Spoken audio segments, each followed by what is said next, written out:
तो बताइए, हम आपसे मिलना चाह रहे, तो बताइए आप इग्नोर क्यों किए? इग्नोर कहाँ कर रहे हैं? माइक हमने आपको दिलवाया। नहीं, इससे नहीं। हम आपने बोला था हमें अकेले में मिलना है। हाँ, मैं अकेले में नहीं मिलता किसी से। नहीं, बताओ, अकेले मिलना सही है?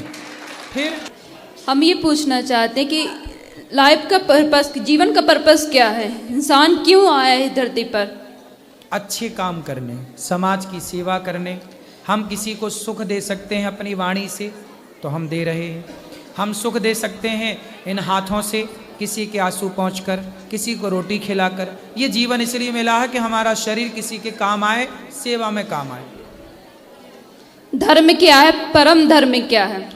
धर्म क्या है? परहित सरिस धर्म नहीं भाई। समाज की सेवा करना धर्म न दूसर सत्य समाना। परम धर्म क्या है? सवई पुंसाम परो धर्मो यतो भक्ति रधोक्षजे अहि तुक्य प्रतिहता ययात्मा संप्रसीदति।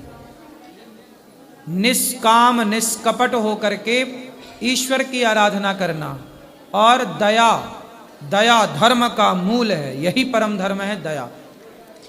आज जो यूथ आपकी इतनी कथाएं सुनता है, ठीक है ना, जब तक वो कथाओं का चिंतन नहीं करेगा तो यूथ बदलेगा कैसे? सही है, इसलिए कथाओं का चिंतन करना चाहिए। आज इतनी कथाएं हो रही हैं, फिर भी इतना कलयुग है। कलयुग तो बेटा कथा है, इसलिए थोड़ा सा बचा है। बोलते हैं बहुत लोग कि आज व्यासपीठ बिजनेस बन गई है। बताइए। बोलने वाले तो माता सीता को भी बोलते हैं कि रावण के यहाँ रह के आई हैं, पता नहीं शुद्ध है कि नहीं। तो बोलने वालों ने तो माता सीता को नहीं छोड़ा, तो तुम्हें और हमें छोड़ी छोड़ेंगे दुनिया वाले लोग? तो बैठे ही हैं बोलने के लिए। हाँ, ठीक है, दुनिया बोलती है, समाज बोलता है, ठीक है ना, लेकिन यही समाज आपकी कथा भी तो सुनता है ना। इन्हें चाहिए ना कि हम भगवत गीता पढ़े, हम अपने आप को जाने। जब तक इंसान धरती पर आया, अपने पर्पस को नहीं जाना, अपने लाइफ को नहीं जाना, तो कथा कितनी भी सुन लेगा पर उसे मतलब नहीं निकलेगा।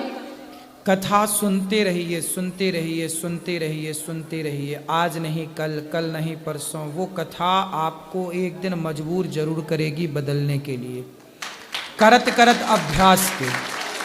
रस्सी, कुएं की रस्सी से पत्थर घिस जाता है कि नहीं? घिस जाता है। फिर आप रस्सी लो और पत्थर लो, रस्सी से पत्थर घिसो तो आपके घिसने से ना घिसेगा। लेकिन अखंड सैकड़ों साल से जब वो पत्थर रगड़ खा रहा रस्सी की तो घिस जाता।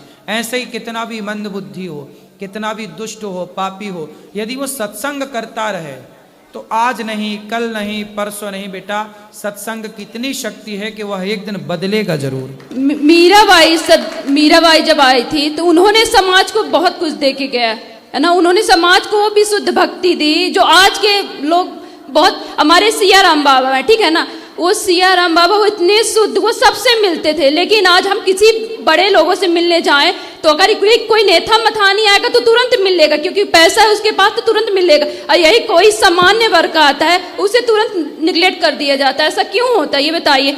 जिसके हृदय में सच्ची भक्ति होती है, सच्चा हृदय होता, सरल हृदय होता है, दीन होता है ना, भक्त को सदा दीन रहना चाहिए ना, तो फिर क्यों इग्नोर कर देता है? बताइए। आखिर व्यासपीठ में तो यही सिखाया जाता है। हम जब से अभी आपसे हम मिल रहे हैं कि नहीं?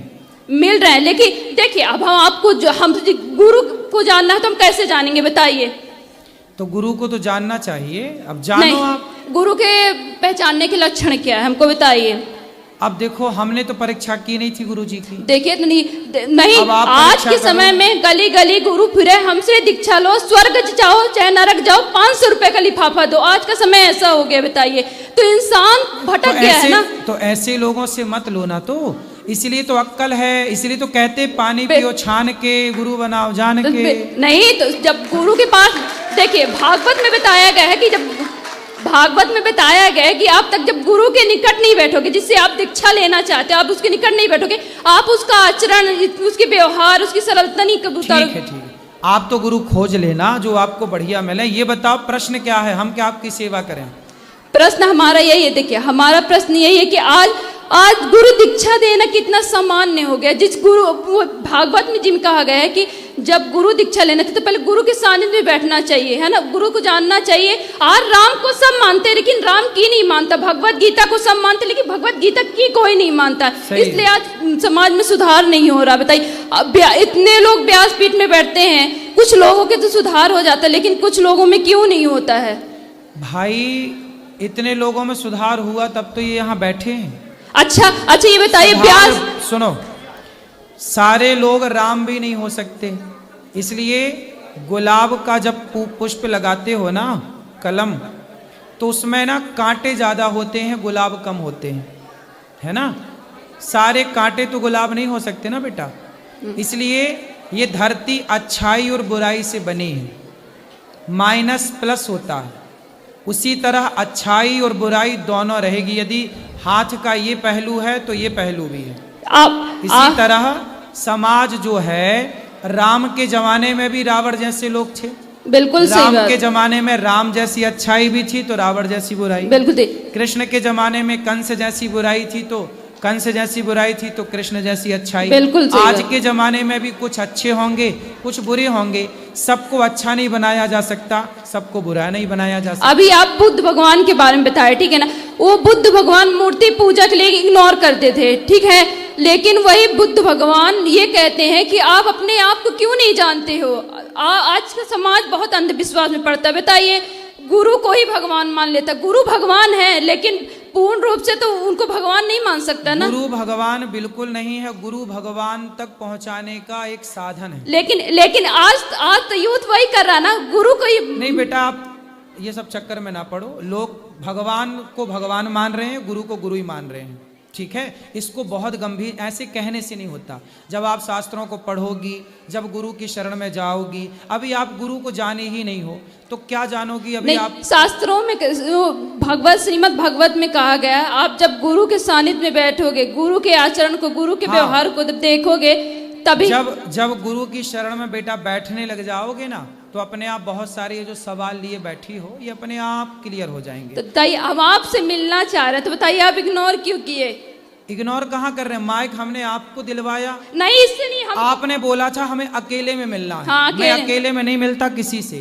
नहीं, बताओ, अकेले मिलना सही है? अरे महाराज जी, मेरा नाम तमन्ना है, मैं महाराष्ट्र से आई हूँ। हमारे घर में एक लड्डू गोपाल है, 1 वर्ष से वो है, और जब वो हमारे घर में आए थे हमने उनकी प्राण प्रतिष्ठा की थी, पर अब उनकी इच्छा से हमारे घर में हम राधा रानी भी ले जा रहे हैं। तो मेरा प्रश्न ये है कि क्या हमें उनकी भी प्राण प्रतिष्ठा करनी है? हाँ, करा सकते हैं, चल प्रतिष्ठा हो जाती है, करा देना। वो कैसे होगी? पंडित जी आएंगे, करा देंगे। और मेरा दूसरा प्रश्न ये है कि मेरे घर के लड्डू गोपाल के एक हाथ थोड़ा सा चिटक गया है, तो उसमें हम लोग को वो मूर्ति खंडित मानी जाएगी या उसको ठीक करा के पूजा कर सकते हैं? तो चिटक गया है, पूरा अलग हो गया है क्या? नहीं, चिटक गया है थोड़ा सा। तो कोई बात नहीं, अभी तो वो खंडित नहीं है, क्योंकि जब तक टूट ना जाए, जब तक अलग ना हो जाए, तब तक खंडित नहीं मानी जाएगी। तो उसका क्या करें? पूजा करिए प्रेम से।